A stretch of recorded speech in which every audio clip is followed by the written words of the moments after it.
This conference will now be recorded. Okay, so I started the recording, and once again, thanks for attending the session. And myself, Arvind, so I'll be walking you through the session today. And this is our first session for the APM automation tool. And I'll be just walking you around today, like what is the syllabus and what we are going to cover, and how is the syllabus going to be, and all those stuffs. And basically I would love to be make this as an interactive session, so sometimes I would be posting you with a question, so you can either reply it in the chat or unmute yourself, so which would be really helpful for us to understand what type of audience we are into it. So and again sound is too low. Okay, thanks for letting me know. So how about now? So is the voice a bit clear now, or it's still low? Maybe someone can confirm. Yes, sir. I can hear you. Okay, yeah. Thank you. Yeah, thanks for the confirmation. So,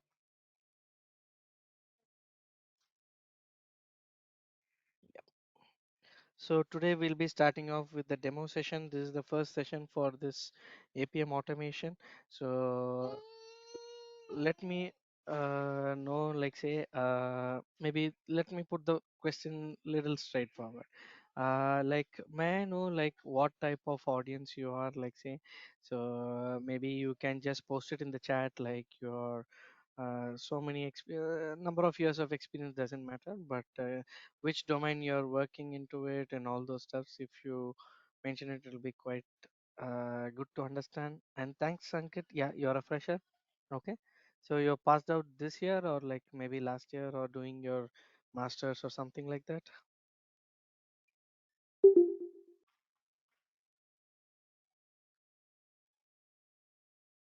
Okay. So maybe a quick 2-3 seconds, maybe if everyone can post it, like it'll be really good. Testing. Thanks, Rohit. Testing manual and automation. Okay, really great. So may I know the automation tool that you're using it?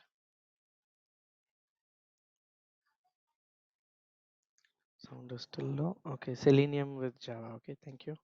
So how about now? Is the mic clear? Maybe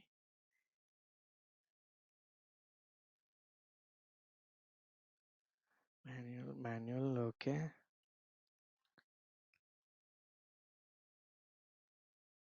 okay. Connecting Bluetooth. Okay, no problem, Ankit. Yeah, okay. So as I learned from the group, actually, few are manual and few are already into automation. And yep, that's quite interesting. Actually, a mixture of manual and automation. Okay, so just to brief you about it, APM automation, like as you know about, it's like a mobile automation. Okay, so we are going to automate mobile devices. And how many of you are using your Android or iOS? Maybe a quick again a 5 second. So whether you are using your Android or iOS.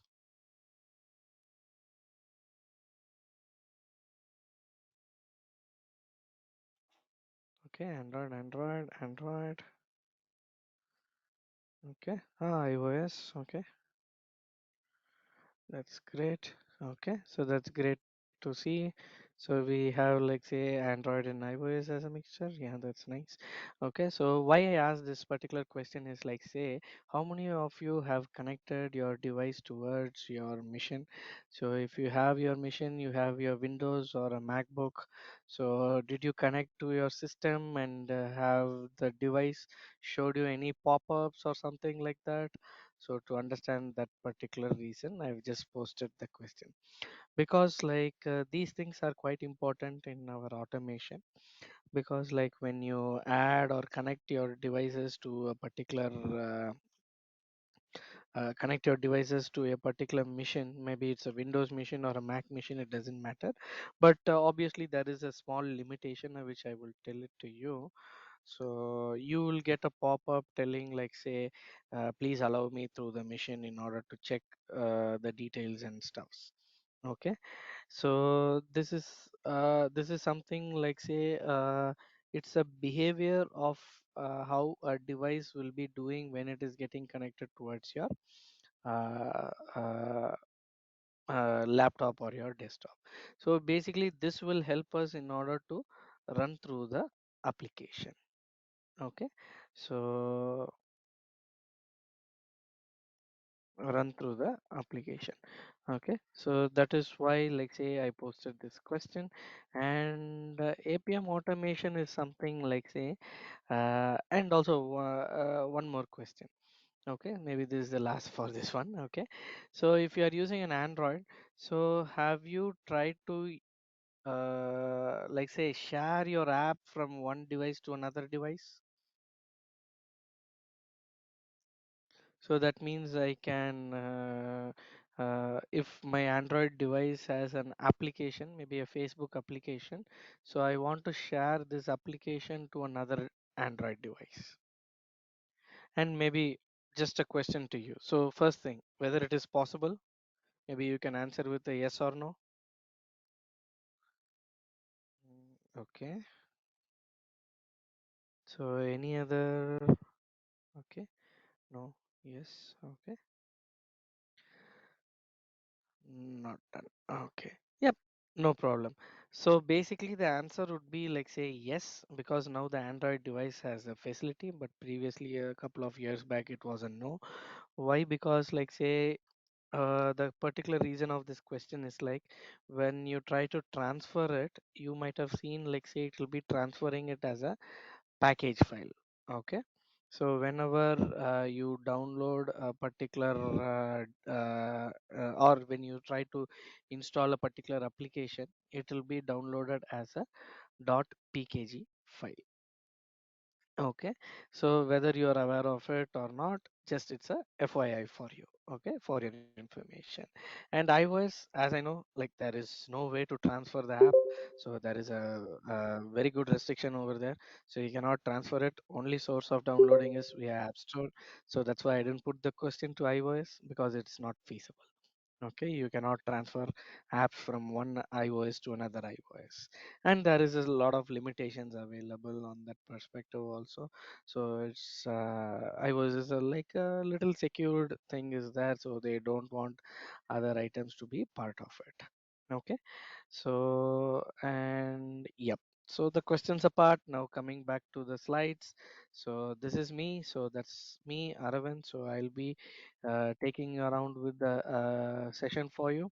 So I have like 13 plus years of automation experience, and I have like say worked with a couple of frameworks related to APM, Selenium, Cypress, and also Playwright as well. And I worked with a lot of clients which are related to Verizon, Standard Chartered, Binance, Emirates NBD, and all those things. And I have a training experience of around like close to 7 8 years actually. So this is an old one. So let me update it. So it's around like 8 years. So I've been like an online and offline trainer. So and also corporate as well. So that's about myself actually. So I'll be walking you around the APM session for you. And mobile automation, so this is the deck for us. So what is mobile automation and the process of automating your mobile application? So just to give you an overview, like mobile application has like say three different perspective.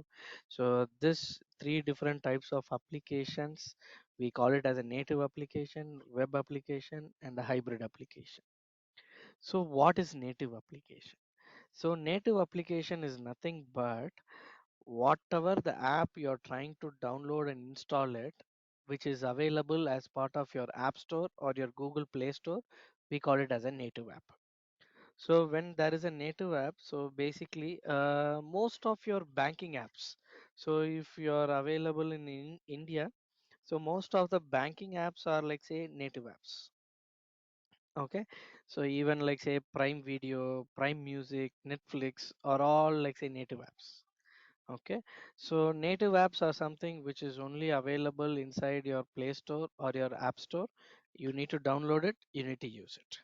But what is a web application? So web application is something like, say, you sometimes you have a URL like say www.google.com, and they would have developed that URL for a mobile application as well, wherein inside the mobile device you have a browser, whether it's a Chrome or a Firefox or a native browser for your phone. So inside that, basically this particular URL will work, and that particular URL basically is about starting with m dot. Okay. Just a minute. There is some background noise. I'll reduce it.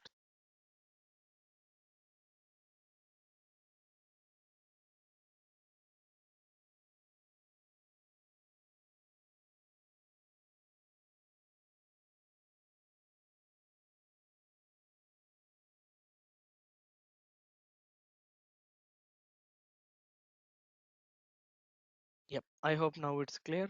So, okay. So we were talking about the web application. So that means, like, say, web application is also a type of application. Like in your mobile device, how does my application look like? Okay. So that means, like, say, I might have my browser opened inside my device, and I can launch a website on that, and I can see how does my application will be looking like. So that is basically like usually nowadays, like you directly open a Chrome and you give www.google.com in your mobile device. But previously, like some decades back, you might have seen the URL with m dot. So that means that particular website has been developed for a mobile only view. Okay. But nowadays it's more like say advanced, that we don't require that particular item. So that's the reason, like there is a segregation between them, a native and a web. Okay. So native is something like say an application built only for your device. Okay. That means built only for your mobile devices. And web is something like say it's again inside a mobile, but which has a browser access only. It's not going to be an application, standalone application. It needs a browser.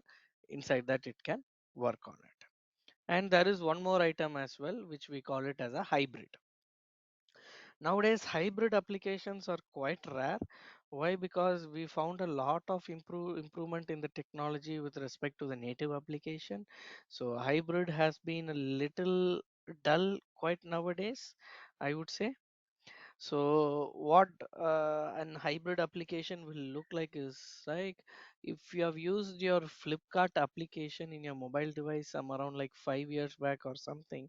So you can purchase the like say you can add the items to your cart, and when you check out, it will be navigating towards a different page altogether where you need to give your credit card detail. So that page from your native application to your web application, if it goes, so basically we call it as a hybrid application. So hybrid application is a mixture of native application along with your web application. And mostly your hybrid application will when does it happen, it's like say when you're doing some type of payments or something like that, at that point. So basically it will be like that. Okay. But again, it's up to the developer and the team to specify what type of application they are going to develop for and who will be the target audience. Okay. So it's not as a QA tester for us to decide. Okay, so any doubts here so far till now? What is the segregation is about? Your native, your web application, and your hybrid application.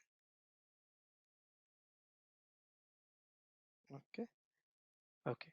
So if there is no doubts, let's go to the next, move on to the next slide.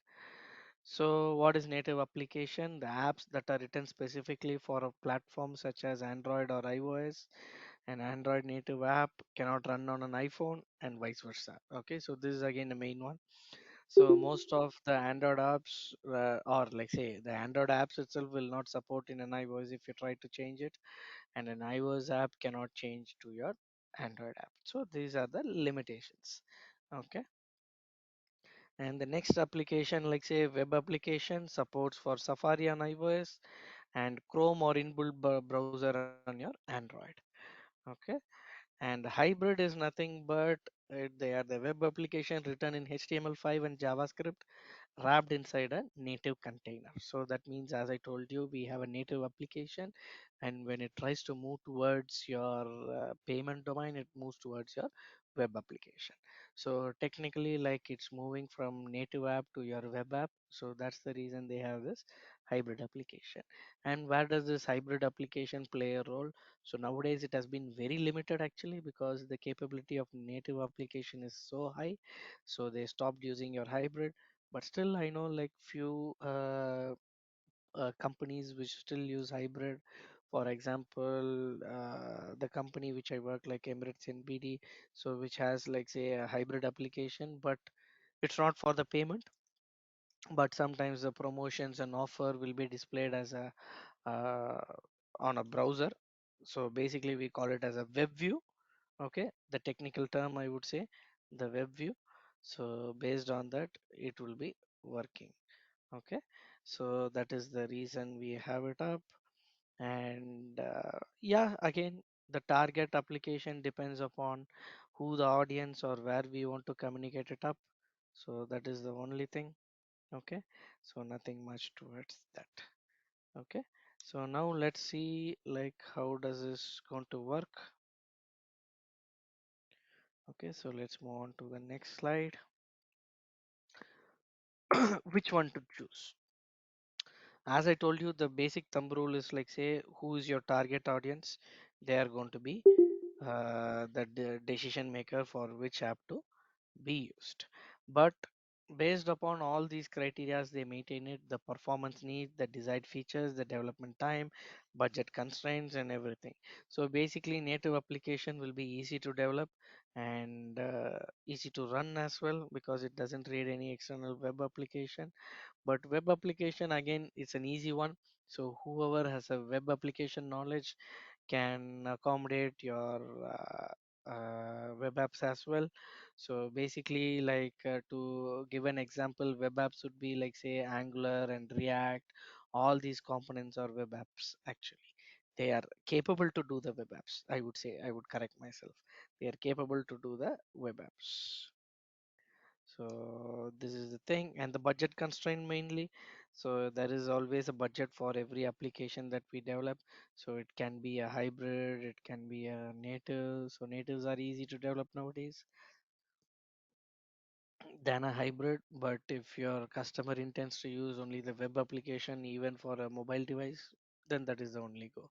So I know some companies like say Atlantis in Dubai, mostly they don't have an app, but they use the web application in order to test it inside the mobile device as well. Okay, so it depends actually. Yes. And what are the prerequisites for your mobile automation? I would say so. These are the few prerequisites I would say. So, which is going to be your Java. Selenium is optional. So, if you know Selenium, it's good for you. But if you don't know, it's fine, still fine. Okay, because the code is going to be different and the usage is going to be different. So, we'll take few parts of Selenium and then we'll teach you over here as well. And Android SDK. So, we need to have the Android SDK if you're using your Android device. And Xcode, it's again only for your iOS. So when I mean iOS, your laptop or your desktop should be a Mac or a Mac machine. Yeah. Okay. So these are the prerequisites. Okay. So as I understand from the group, like most of the people are manual. So we'll be learning through the Java and then to the Appium part of it. Okay. So if that is was supposed to be your question. Okay. So always we'll have a base actually scripting language. So here the scripting language APM supports is like say Java. So from there like we'll be starting off the sessions. Okay. And does APM support any other programming language? Yeah, it supports wide range of programming languages. It supports C sharp and Java is a major one, and Python it supports, and JavaScript to a certain extent, not completely, I would say, to a certain extent. So that is about your. Appium, so the prerequisites of it. Okay, so now let's move on to the next one. So Appium automation introduction, and the first question that comes to everyone's mind is like, is Appium an open source tool? So why this is again an important concept is like nowadays, like people like to develop with the open source tool and then modify it according to their own wish, to their own company's purpose, and then use it up. So that's the reason, like always, open source is cost effective, and on the go it can be developed and can be improved. And Appium is an open source tool, so you don't need to purchase anything, but there is something called a Appium Studio available, which is like say you can purchase that one, but obviously it is not that much mandatorily required, I would say. So it's not that much user friendly as well, but yeah, but still if you intended to use that one, that's still fine. Yeah, but we use a tool called Eclipse or IntelliJ in order to run it up, and IntelliJ is a very good tool. So we have the community version and the ultimate version. So we'll be using the community version from the tools perspective, and yep, that's about the tool one. And it supports, like say, Appium supports all three items, like whether it's going to be a hybrid, web, or native app, everything it supports. So there is no differentiation. Okay. So it supports every possible manner, and basically it's an open source and provides support to native, hybrid, and web apps, and support major programming languages, and it integrates seamlessly with Jenkins, and also like the latest one, which a lot of people are more interested, I would say, how to integrate it with the cloud. Okay, so we have a lot of cloud platforms available in the industry, like Lambda Test, Browser Stack, AWS Farm, all these things are available. Azure Marketplace, so everything is available. So whether our script can run on these particular files or not, it's definitely runnable. So there is no question towards that. And we also have one concept to deal with that, or like say I would say two concepts. Okay. So personally, if you ask me what I used it in my company, I use something called a C test. Okay, so that's what they are using in my company, the current company, C test. Okay, cloud login. Yeah, yeah, this is the one. So this is the cloud device actually. So you can create a login. Creating a login is free of cost, but procuring a device. So what does this cloud testing means is like say you can connect your real device to your APM, you can connect your virtual device to your APM, and you can connect your cloud device to the APM. So that means like say real device in the sense if you have your device itself, iOS or Android, you can connect it to your laptop or your desktop, and then you can run your scripts. So that means it's running on a real device. If it's going to be a virtual device, so that means like say you can create a virtual device with the help of Android Studio or Xcode and then run it up. Okay, so that means like say since most of you are Android, so let me show you a simple example. Already have an Android Studio installed.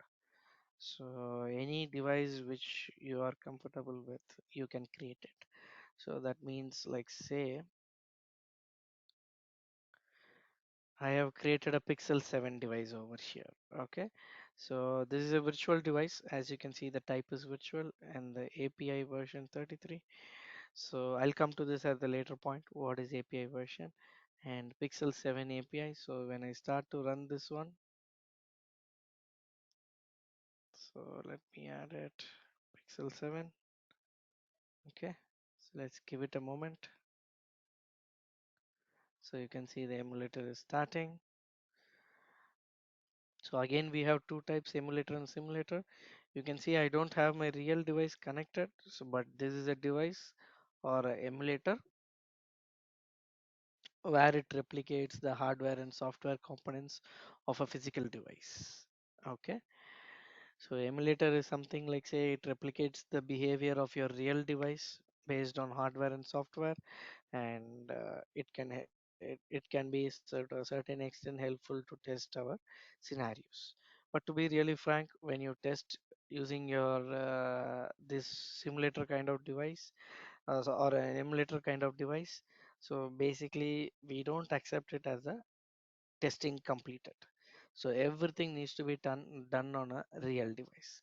So then why an emulator and simulator is not required is, like, say, they might be fast, their network is connected to the laptop, so you get only Wi-Fi, and also, like, say, you have seamless internet, so your device will look fluid. Okay, so that's the reason. So we need always a real device in order to assess the application on the device and give a testing output for that. Okay, so any doubt here so far till now? So let it open, I'll show it to you how does it work. So Arvind, like as you said, like we'll be doing for real device. So why are we using emulator here then? I mean, we'll be so moving forward. We'll do auto. I mean, learning both using emulator and real device also. Real days, yes, both will be using it, yes, So both I will mean, be using. so I mean, like what is the impact if you're doing through emulator and through also real device? Okay, I'm good. What is the impact like if you're doing through emulator? Will we making the? I mean, is there any impact on that? Like, is it mandatory to do, or is something that to replicate we are doing through emulator first? Actually, like a lot of companies right out there, they don't provide real devices due to the what is it, the budget and stuff.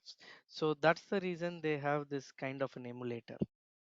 Okay, so because Android Studio is free of cost, and if you have a Mac machine, the Xcode is again inbuilt inside in it. So all these things make this emulator or simulator much more easily accessible. And from the stability perspective, I would say these are not good enough. These are not good enough items. So when you say this on the stability point of view, that's the reason, like, we don't have it up. But as you saw it now, like, I tried to open it first time, it I went through an error. But I next time when I closed it and opened it, it was working fine. But if the same behavior is executing when you are executing a normal regression case, your cases might fail. So that's the reason, or that's the trust we have it on our what is it, we have it on our emulator or simulator. So we don't use it that much, but if we again use it, then, like, say, it would be like not a, I would say, like, say, not a good one to assess. If for just testing the application and coming up with the bugs, it's fine, but to assess an application based on the emulator performance alone, it's not a good one. Uh, the real point here is like to just the behavior, right? Physical device, how it's working. That is the Yes, main point yes, we do main automation. point. Yeah. So Exactly, like, exactly, so when it is not replicating same behavior as of a real device, I think it's of no point of doing it on emulator, right? But still, like exactly. as you said, like few companies are not able to afford it. We Yep. can go using emulator. Yes, yes. And that's wherein they have now the third option, the cloud devices. So when you say the cloud devices, like, say, you have the browser stack, AWS, and all those things. Now, cloud is something, like, say, whether we like it or not, we have a certain set of feature which is available for only the like, say, not a feature, I would say, a stability point of view. From the stability point of view, when compared to an emulator, your cloud devices are much more stable. Like, for example, let me log into the browser stack, which I already have access. Okay, but the device limitation will be limited. Why? Because, like, say, unless and until you pay, you don't get the latest device.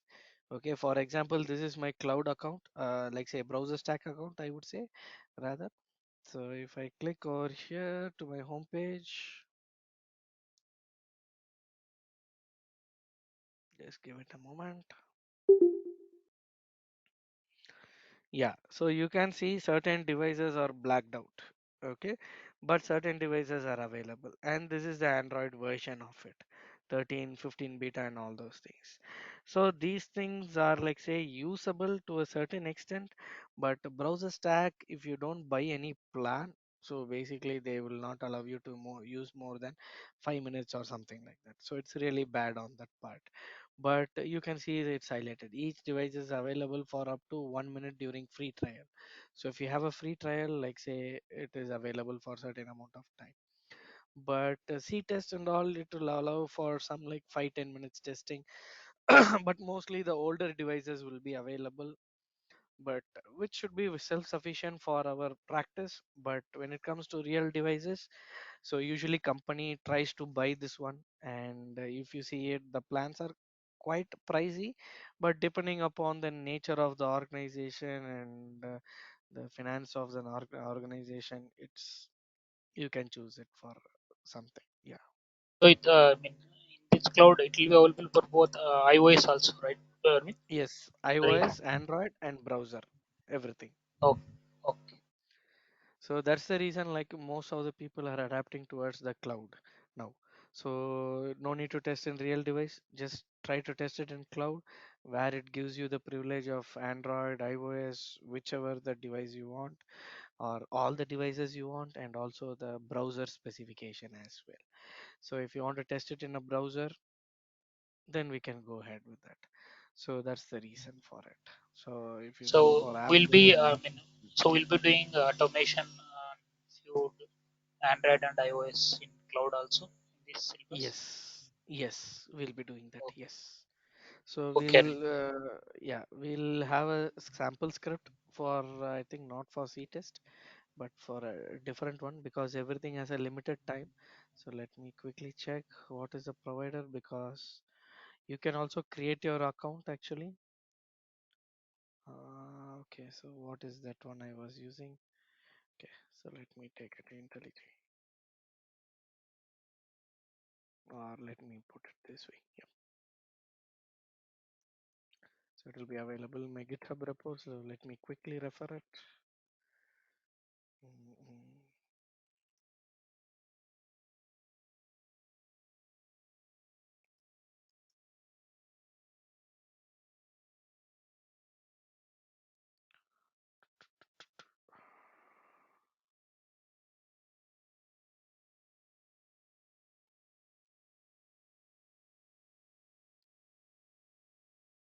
okay, these are the apps actually. So we can see browser stack, but it is available for only 1 minute. But apart from that, there was one more cloud-based item. It is unlimited, but the problem is like the devices are very low configured.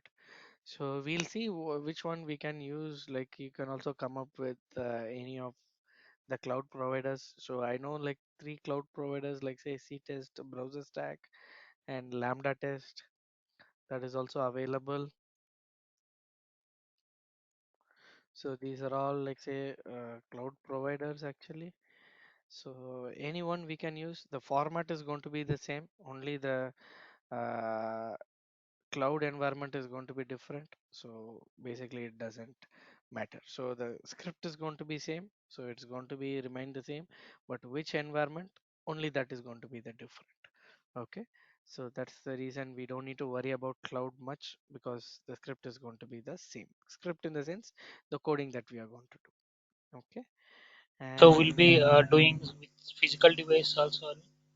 yeah, physical device, emulators, and cloud. All Okay. three will be taken. All three. So each day, one example, we can show it in a different one, or in the same example, we can show it in the three different options. So that is also fine. But it's little time consuming. But yeah, we can do that. Yeah, no issues. Okay, so the next one is like say it's not a lie, etc. They work with that. Okay. So this is one more thing actually. So there is a lot of items in an industry, there are a lot of tools available. So sometimes some people will be working on some items which are like say specific to the code of the application. Okay, so that means like say, so this anyhow we are not going to see it for now because it's a very small topic, I would say. Like say and we don't have a proper application to do it up, so that's the real fact actually. So if like say most of you did you hear about any approaches in testing like TDD approach, BDD approach, DDD approach or something Yes, sir. by any chance? Yeah. Yes. So those type of approaches, like when it's going to be a data-driven approach or a test data-driven approach, all these approaches makes use of these tools in order to identify bugs or develop the application before it starts. So that's the reason, like say this one is a tool like say XUI test and Expresso are two different tools again, but to test the application from the code level, not from the UI level. Okay. So this is how basically it will be done. Okay. So let me,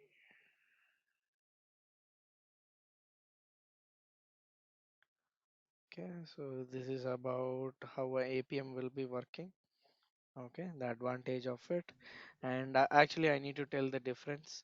So APK is for your Android device and IPA is the application format or application extension for your iOS.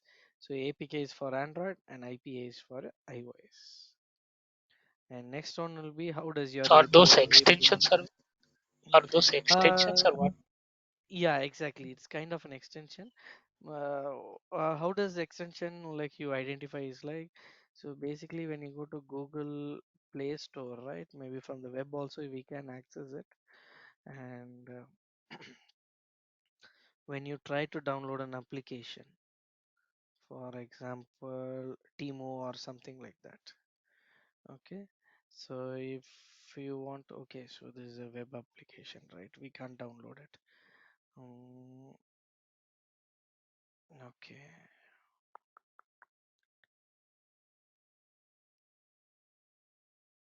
Okay, so when I share this one, right? So when you try to download it, this downloadable files extension will be dot dot apk. Okay, so this file, so every file will have an extension, right? So if it's an executable file, we have exe. If you have a bat file, it will be dot bat or dot sh. So those type of extension over here for an application, we call it as your APK. Okay, for an Android. For an iOS, that application's extension will be IPA. So there is a segregation. So just wanted to highlight you on that. So that's the reason I mentioned it. But anyhow, we'll be installing it and checking it to you. Yeah, I have an application. Let me show it to you really quick. Yeah, so if you see it APK, that means Android. And sometimes iOS use zip file as well. So if you don't have IPA, they give a zip file also. So that is also compatible. Okay, but cross thing, that means IPA to Android and APK to iOS, it's never ever possible, so never try that. Okay, so it will not be compatible. And APM, how does it work? So so basically APM is a HTTP server. So basically it's like a server which is going to interact between your interact between the server and then the UI of the application. Okay, so that means your APM is going to be a middleman. So whatever the server sends, the APM is going to transmit towards the UI. That means the application, and whatever the application sends, it's going to send back to the server. So this is what basically the APM will be doing about. Okay, and APM is as part of Node.js, we can run it, or a desktop application we can run it. So basically nowadays, like desktop application has been deprecated. Why? Because like say we have APM documentation available itself. So wherein like say the desktop version, like say many of you would have seen that actually. In case if you have worked with your APM or something, so it can work only up to 1.9 or something like that. So after that we have two version. From the 2 version, it's only a Node.js. So there is no longer desktop application available. So as you can see it over here, so let me quickly show it to you about Appium. So 1.21 is the last version available. Okay, and it works with Node.js 12. Okay, so this is how it works. But now the Node.js version is more than 20 actually, I think 21 or something, I guess. And the Appium version is like say 2 version available, 2 point. So let's quickly check it up. So the last time, the last batch, we had 2.2 or something. So yeah, 2.5. Okay. So we had last time 2.2. So within a month or two, like say we jumped to 2.5. And this is the official link of it, which I'll be sharing it to you over here. So you can also have a look at it. Okay. So this is how the Appium will be available. So nowadays, like say Appium is available as only one source, which is the Node.js. So obviously if it's a Node.js, then from the name itself, you can see you need to install your Node.js. And how does your Appium communicate with your mobile device? We call it as a mobile JSON wire protocol. Okay. And when it tries to Appium tries to interact with your mobile device, whether it's going to be an iOS or Android. So if it's going to be iOS, we create something called a WebDriver agent. Through that only your Appium will interact with your mobile device. And if it's going to be an Android, it's going to use something called your Appium, like say Appium settings, I think. Okay, so through that way, basically it will be interacting with your mobile device. And it creates sessions, all the sessions, everything will be created in iOS with the help of WebDriver agent, and in Android it's going to be created with the help of Appium itself. It will create a certain kind of temporary package. It will be available in your device if you connect it and try to run it up. But yeah, it's still fine. It doesn't affect your device at any cost. Okay. So this is how basically the interaction happens in an Android Appium. So your client library sends the request as an API, and the API is in the form of mobile wire JSON. So where the Appium server interacts with your emulator or your real device, it can be anything. And inside your Appium device, you have a bootstrap jar, okay, which converts this particular mobile JSON wire into a readable Android format, which we call it as a UI automator. And whatever you doing in the UI automator, it will be sent back to your Appium server, and from the Appium server to the client. And in iOS, there is a slight difference. So you don't have a UI automator, but instead you have a XUI test, which again sends the data from your device, okay, to your, that means your REST API through the mobile JSON. It transmits through a WebDriver agent, as I told you. It's an app through a XAI test, and from there it goes about it. So it goes, the navigation goes like say REST API, which converts all the requests as a mobile JSON wire format and transmitted through iOS device via Appium. And the commands inside a Appium are executed with the help of WebDriver agent. And this WebDriver agent converts your mobile actions into readable format on a device. Okay. So any doubt on that so far?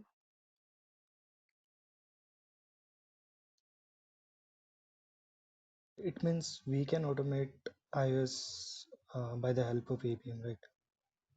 Exactly. But you need to have a Mac machine. There is a catch. If you are using a cloud, it doesn't matter. Mac or Windows, it doesn't matter. Like if if But if I'm using Windows, then I can automate that uh, the iOS devices. but only from a cloud, not from the real Okay, okay. device. Only from a cloud, not from the real device. Okay. For emulators, it will work, right? Using Windows laptop for iOS. It will not work. Still, your XUI test needs a Mac machine in order to install. In your Windows machine, this XUI test will not work. So for using cloud, we can do it. for Using iOS. cloud we can do it. Yes. For iOS using cloud, it's better to do. Yes. Okay.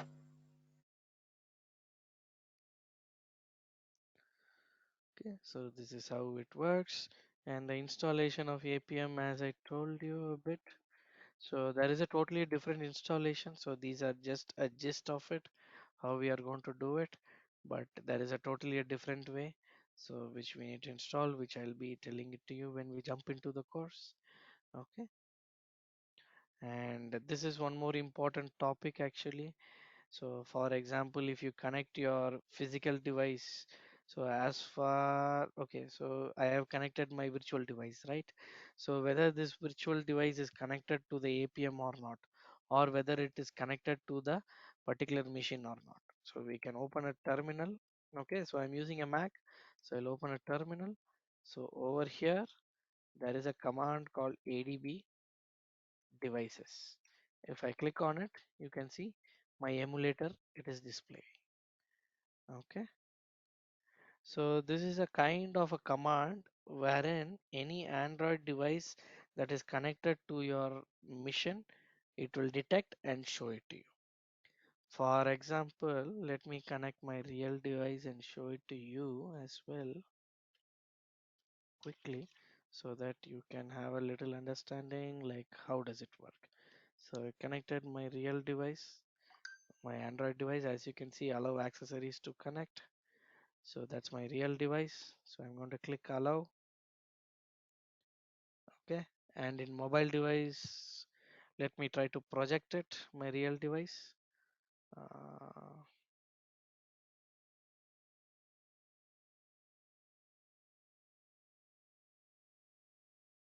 okay, let me try to close it. Oopsie, no. Okay, till we are here. Okay, let me give an allow. Then I think my, yeah, Pixel 6 is available, right? So this is what this is, you can see a physical device. Okay,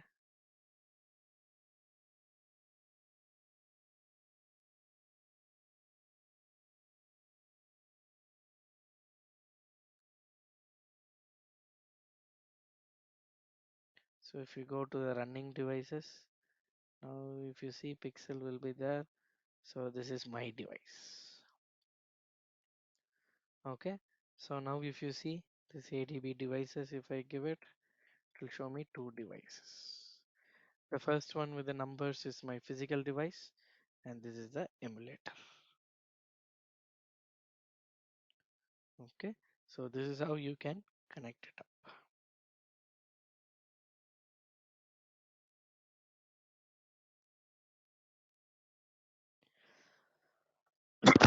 But to connect a Android device, physical device, we need to have anything, Arvind. Like as you said, some.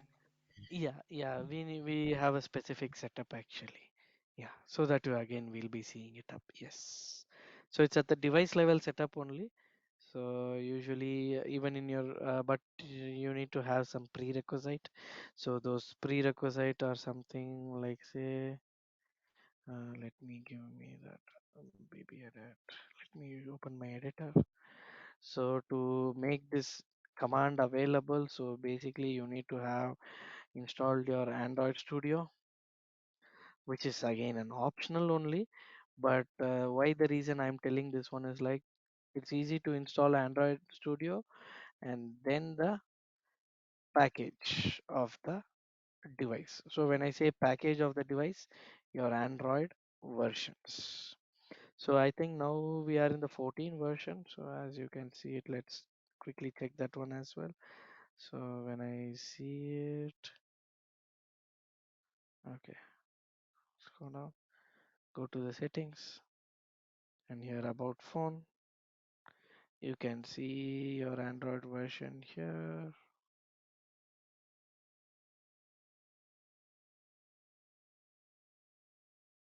Oh, sorry, go to the systems, software updates. So my Android version is 14, so that's the latest one I have. Okay, So like this you can identify. So this is what you need to have. This Android version 14 is available as part of your Android Studio, which can be easily installed and it can work on it. So that's the reason I install your Android Studio. And Android Studio is the secondary thing is like say we have the emulators available, which is again useful for us. And based on this installation, we have something called ADB, which is nothing but your Android debug. Okay, so let me Android device debug. I think. Sorry, Android debug bridge. I would say BRIDG. Yeah, bridge. So using this way, we can get the devices connected to the laptop or desktop. So this is only for your Android, but for iOS, there is a different approach. We don't have a ADB commands, but we do have something called your XUI test commands, which will help us to get those items. So let me open it and show it to you for few commands. I don't have any devices now right now to show you, but when the sessions we'll be creating it up. Yeah, because it occupies a little bit memory, so that's the reason after every session I delete it up. Okay, so you have this Mac commands xe run. So this xe run is the command which is available as part of your XUI test. Okay, so this is a different one altogether for iOS, and for Android is a whole new one stuff. Okay, different thing. Okay, so this is about how the introduction of it, what the component is available and all those things. And apart from this, the syllabus also we have like some frameworks, page object model using TestNG, and also integration of Cucumber with JUnit, and how to run your scripts. All these things are available, and the cloud platform is available. So we'll be showing you like 3 scripts in cloud platform, but again we are using we didn't opt for a plan, so we'll be using the limited free trial versions inside the application, cloud application, to run your scripts. And yep, so that's all I had for today. So any queries or something, you can check with Mr. Kumar actually, which is our Isha facilitator. So, or whoever you have in contact with the Isha team, so they can help you out. So now to the Q&A session actually. So any doubts or anything, we can discuss it. So I have thought you said about the native apps. So native are they platform dependent, like operating system, uh, Windows or iOS? Sorry, can you come again? I didn't hear Uh, the starting one. about the native apps. Ah, So are those like uh, dependent on like for which operating system we want to develop it? yes, definitely. Yes, for a Mac actually, that means for an iOS, we need a Mac definitely. But for Android, Windows is fine. Windows or Mac, anything is fine. Because iOS will work only with your Mac devices, Mac machines actually.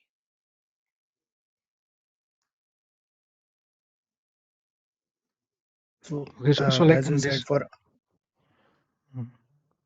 Yeah, yes, please. Yeah, like do they have like different code, like developing on Android and developing on Mac? Means Yes, how do definitely. they Yes. differentiate at the backend side? Back end side, there won't be any differentiation, but the front end side, there is a differentiation.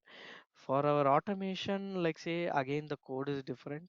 The way of identification is also different, but the actions that we perform on the elements is going to be the same. But when you take it from the developer's perspective, the code they develop is going to be different, because Android has like say a Kotlin and Java, they can develop in 2 different platforms. Okay, and whereas iOS you have the Flutter. Okay, So that is again one more coding. They have Swift and Flutter. So based on these two items, they can develop it up. So when you see from the developer perspective, it's totally different, two different extremes. But from the automation perspective, if you see, the setup is different. The way of identifying element in each iOS and your Android device is different, but the code is going to be same. That means the action is going to be same. If you want to tap on a device, the tap function, maybe TAP function, is same on both.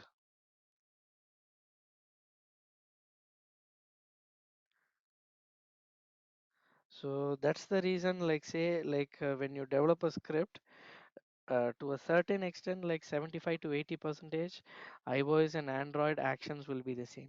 The remaining 20 percentage lies upon the component, or like say, the functionality that an application holds.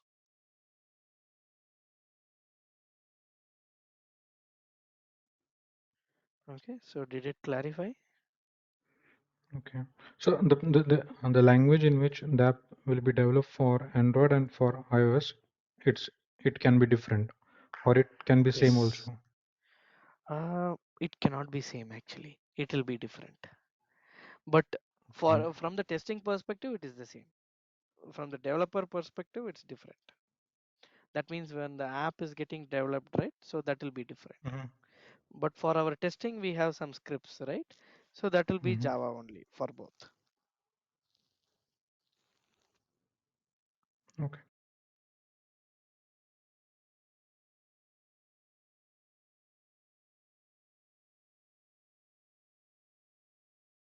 Okay. So yes. Could you tell me again like how we test the iOS part? I was part for which one? Sorry. Like if I'm using Windows, then how I can test iOS devices? Like If you you're said, using some Windows, cloud things. yes, what you can do it is like say you can set up a cloud over here. So let me quickly check up on it. Actually, over here. Okay, let me quickly grab some things. Okay, just give me a minute. I'll show you. So which cloud platform I use for the previous session.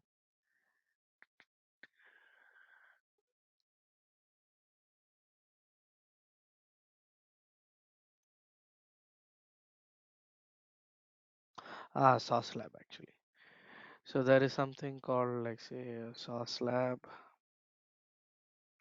So sign up actually. So let me sign in and show it to you. So if you see this one, okay.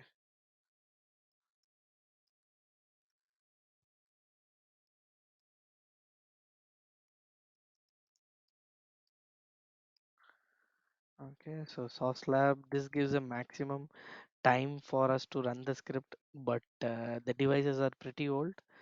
Okay, I forgot mine actually. No problem. So let's go to browser stack. So this is the browser stack page actually. So what we do over here is like say if you see the devices, so let it populate. You can see the devices over here, Android. And if you go to iOS, you can connect any of these devices. But the trial period is only like say 1 minute. Okay, so that means like say I open this one. Okay, so I open it as a Chrome browser which is having it. So this is the cloud device that I hold it for now. Okay, so I can connect this one with my device, so with my script, and I can run my script on this device. So as you can see it, this is my like say okay, But the timeout session is 1 minute. Like we need to yeah, buy very some small. subscriptions or what? Yeah, exactly. So we need to buy some subscription, but the subscription are quite expensive, I would tell. So that's the reason, like say I have the Sauce Lab version. So this doesn't have the time limit, but the devices are pretty old. But for practicing our scenarios and other stuffs, this one should be sufficient.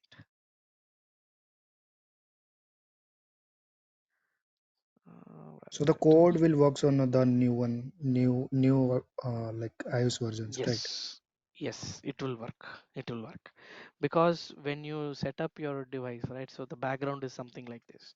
So if you're holding your own laptop or your desktop for iOS, if like say I'm holding a Mac machine, so every time when I have a Mac machine, so let me open it and show you. So you will have something over here. Where is the Xcode? So let me search for it. Xcode. Yeah. So this Xcode version, every time they'll be upgrading it with some features actually. So now the latest version we have is like say I think it's the 15 version I have the Xcode, and it supports only iOS version 17 and above. So whenever the Xcode version grows or your iOS version grows, the Xcode will also subsequently will grow. So unfortunately, the older version of devices, if you're having in an iOS, it will not be supported. So that support page will be available over here, iOS, because it's only the limitation of iOS. They want us to change according to their necessity. Yes. So you can see it, iOS support version. Okay, this one. Yeah. So in this case, like we are helpless actually. As you can see it now, the Xcode version is 15.3, and it supports the Mac OS version. That means my Mac OS version is like say Sonoma over here, 14.4, and the SDK it supports is only 17. So below that it will not support. So that's the sad part of it. Okay, so that's why in certain organization they don't update the Xcode, they just keep it to older version and then they run their scripts. So this is a limitation which from our side we can't do anything. So only this Xcode is required when you are checking with the physical devices only, right, Arvind? Physical device, yes. For a So cloud for this cloud, is it's not required. not required, not required. Yes. For emulator also, it's required. Xcode, right? Emulator also it is required, exactly. Yes.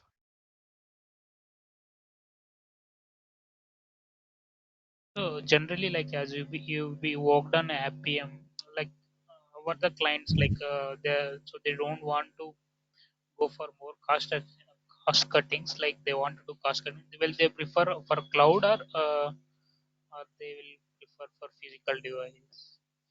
No, it's a mixture only, I would tell. Because like whatever the client I worked with, like say Verizon, they had a physical device, they had iPads, they have phones and all those things. But if it is going to be an application, for example, like in Dubai, there is something called an Atlantis.com. So they don't have a physical device. They have this browser stack. So it depends on organization to organization. So still, if you are using cloud, right, Arvind, still it will be the same behavior of the physical device only, right? It will not be anything much different. Yeah, no, the difference will be like I would say 1% actually, but not a big one. Okay, so that will not be that much more error percentage. It will Yes, be error percentage almost will be similar. very almost similar. Yes, exactly. Yes. Okay. Sir, from actually, if Yes. we develop the code for one particular device, right, sir, can we run it on multiple devices by just changing the dependencies? Yeah, yeah, we can run. Yes, we can do that. Like Yes, it's when we possible. are doing a platform testing, like on multiple devices, we'll be checking for the APKs. Mhm. So can we run the same script or should we change the entire code, right? No, no, no, not Or required how is actually. it? So you can run it in parallel Okay. also. Like say Oh, you can run two Android devices parallel or one Android, one iOS parallel. So anyway, it's possible. okay. The The same same. code is applicable even for iOS also, is it? Yes, it is applicable. Yes, to a By certain just extent. changing the dependencies. Yes, exactly. Okay, platform name and that device Uh, name should be changed. Changed, yes. That is So okay. basically, that will alone will change, but how it runs, it will be the same. If you see, like say, Okay, sir. this is just a sample code.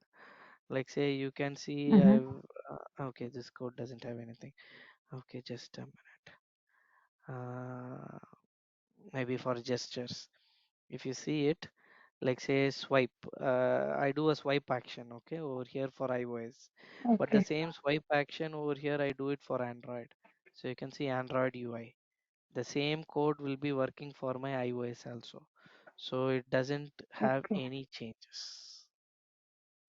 So just Okay, the sir. dependencies will be changing, but the code remains the same. Okay. But Arvind, Now but I'll, okay, please sorry. go ahead. No problem. I'll just ask my questions at the end. Please go ahead. Yes, sir. So while writing the code, do we use Eclipse or Android Studio Writing the for code we use performing the IntelliJ. automation? IntelliJ. We use the IntelliJ. IntelliJ, is it? IntelliJ. Yes. Okay. It is same as Eclipse, is it? Itself, is Yeah, it? same Or same as Eclipse. Same as Eclipse only. okay. Same as Eclipse. Okay, okay. So that installation part, everything will be handled in the Will course, be right? covered. Yes, yes. Like Everything will be covered like you from will start start to from the installation. installation part. Yeah. Yes. Yes. Also for Okay. Java, right, sir? From very basic. Yeah, Java from very basic, we'll be seeing it up. Okay. Yes, it will like one Okay. week or 1.5 weeks. We'll be seeing the Java part. Okay. Like some part we will not be knowing some concepts, right, while writing the code. So if we Mhm. get stuck anywhere, can we come back and you will teach the same concept, or how is it, sir? Yeah, Like yeah, yeah, some yeah, new concept might come in between. yeah. We'll teach it. If it's not clear, definitely we'll have the same session coming in again. Yes. Sure, sir. Okay. Arvind, as you said, for iOS and Android, Hmm. actions will be the same, but locating the elements will be different, right? Then Different. in that case, how Yes. scripting will be the same? It will not be same, right? In that case, like say we can maintain a common script somewhere in a Java file, and then we can invoke it. Like say you can see this is an iOS one XUI test. This is the locator actually that I was mentioning. So it starts with XUI test element. But for Android, if you see, it's going to be Android widget. But the operation, as you can see over here, pointer finger one from here, it's going to be the same. No difference. Zero difference, I would say. So locator in the sense that is you are speaking about XPath, Arvind. XPath, yes, XPaths, yes. So So that will be XPath will be different. different for both iOS and Android, right? Android, yes. But And the action that we are going to do will be the same. so, but the XPaths which we used to do for web application, that is completely different here, right? For Appium. Yeah, it's completely different. Yes. Okay.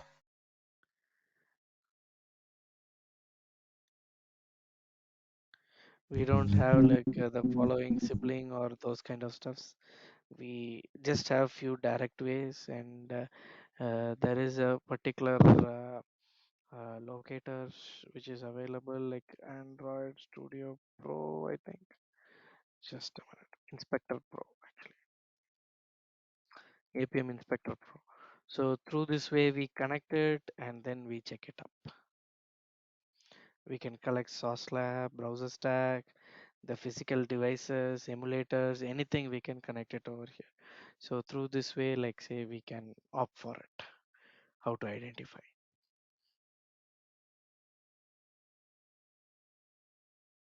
Okay. Okay, so if there is no questions, please do contact Mr. Kumar sir for One more. any sessions or something. Yes, please go ahead. Sorry. Yes, sir. So the course duration would be for 1.5 months, right? Yes, Like yes. as Yeah, it'll mentioned almost in the details. yeah, One and a almost half like month, right? 40, 45, yeah, 40, 45 hours. Yeah, it'll come up. Yes. Okay. And if in case we miss the session in between, like if you're not able to take the session, so do we have it to cover it on Saturdays or how is it? Uh, we didn't plan it yet because like we have the recordings. Maybe you can Okay. check the recordings and you can get back for doubts. We can collaborate it on No, Saturdays. it's not for a single class. Like if I miss the class, not that. If the session only is cancelled, Yeah, like we can if have it the on trainer is Saturday. not Yeah, available. yeah, we can have it on Mm-hmm. Saturday if everyone is fine. Yeah, that we can Oh, have it. Yeah, no problem. because it might not extend more than 45 days, right? That is what the Yeah, doubt is. usually it doesn't extend more than that because the syllabus is quite crisp and the updated one, so shouldn't exceed more than Okay, 45. Yeah. okay, okay, sir. And I will have few doubts regarding if in case if we are executing something, whatever is thought in the last day, and when we try to perform something, if we have a doubt, so how to contact for those doubt sessions? So, like it will be The a yeah. Yeah, for the doubt session, so basically, we can have it on the same session or just half an hour after the session we can have it. Yeah, before session Okay. not possible now because there is one more Yes, session sir. available. But after our day-to-day session, we can sit and check it out. Yeah. Sure, sir. Okay. Because while executing, we might not be do it, we might do it parallelly, but in case if we get stuck somewhere, and it should not be a time waste for others. So how it Yeah. can be clarified? That is Yes. what Yes. my Yes. doubt is. Yeah. Sure. Because this is a programming part, and it is a virtual thing which is happening. So it is Yep. actually risky. This is the first time I'm taking virtual thing. Oh, So okay. No, that no, no. Anyhow, like after our session, we'll sit together and then we'll usually sort it out actually, any issues. But if it is okay. common for the entire group, so maybe that session may be converted to a doubt session. Yeah, Okay. Sure, sir. Okay. Thank you. yeah. Thank you. We have a documentation for this APM complete material also. Yeah, Soft we copy. have it actually. We have it actually. Usually, I maintain this in a repo, like APM.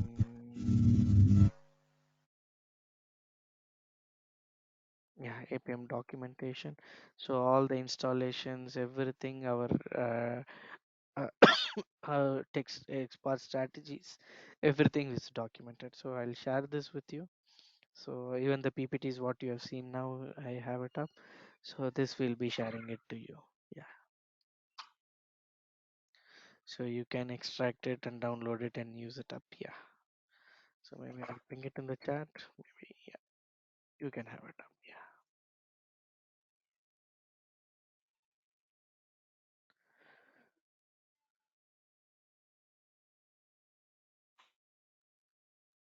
Okay. So if there is no session, no questions, then thanks for attending for the session and thanks for your time. So hope to see you tomorrow as well for our first session. And have a nice evening and good rest of the day. Yeah. Thank you. Yeah, thank you, sir. Yeah. Thank you.